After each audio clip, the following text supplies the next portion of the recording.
Antud juhul on siis nagu võetud aluseks tegelikult üks selline plakatlik maalikujund, mis on kunagi, ma ei eksi, mingi 8 aastat tagasi maalitud.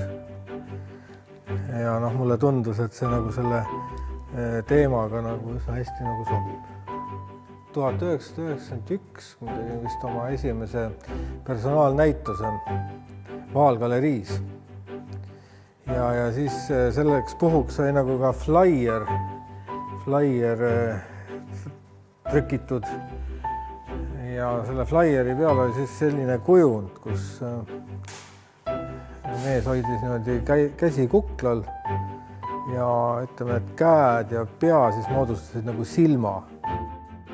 Ma kasutan ennast nagu pigem sellisest mugavusest tsoonist, et ma olen endal nagu käepärast siin, vaatan ennast peeglisse, ma olen tegelikult mingi inimese arhetüüp enda jaoks.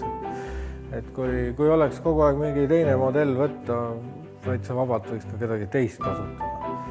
Et tahes-tahtmata kunstnik kasutab oma elukogemust ja läbielamisi, aga minu jaoks ei ole, need nagu dokumentaalselt nagu ei pea nagu kattuma täiesti. Et ma ikkagi loon mingit universaalset keelt või universaalset jutustust, kujundit. Ja meie kunstiturg on niivõrd kitsukene, et me peame toimima rahvusvaheliselt tahes-tahtmata. Isegi kui ma eegeldaksin mingeid etnograafilisi mustreid, ka neid ma peaksin üritama väljapoole viia. Ja nii või teisiti on seal side kõige muu maailma kultuuriga strukturaalselt või kujundikeele kaudu.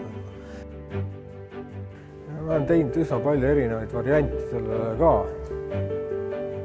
Ja nähtavasti ta ei ole veel nagu päris ennast nagu ammendanud mingis aspektis, et on jõudnud nagu see graafikasse nagu välja. Et eemalt vaadates need figuurid nagu võib-olla sulanduvad mingis mõttes optiliselt nagu tausta ja jääbki ainult see silmakujund. Et see on nagu selline eesmärk sellele, et see kujund nagu eelkõige nagu kõnetaks ja annaks selliseid ambivalentseid selliseid tõlgendamisvõimalusi.